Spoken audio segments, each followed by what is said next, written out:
নমস্কার, আপনারা দেখছেন বঙ্গবার্তা, সবার কাছে সবার কথা। সিভিক ভলেন্টিয়ার সঞ্জয় রায়ের শাস্তি কি হবে? আড়ালে থাকা দোষীরা ধরা পড়বে কিনা সেসবের হেঁয়ালিতে না গিয়ে আবার অভয়া ন্যায় বিচারের দাবিতে পথে নামছে বিভিন্ন গণসংগঠন। বৃহস্পতিবার করুণাময়ী থেকে স্বাস্থ্য ভবন অভিযানের ডাক দিয়েছেন তারা। কলকাতা প্রেস ক্লাবে সাংবাদিক সম্মেলনে জানালেন আয়োজকরা।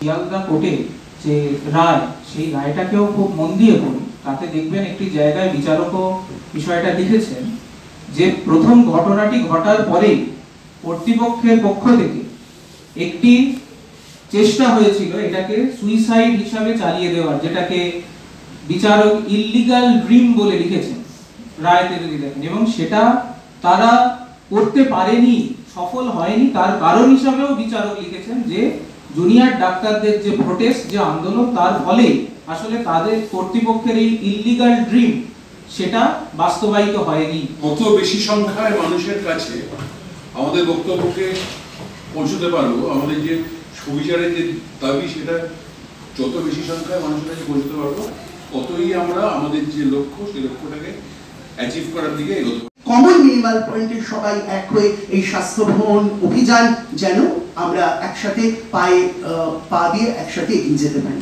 Bureau report, Bangabarta.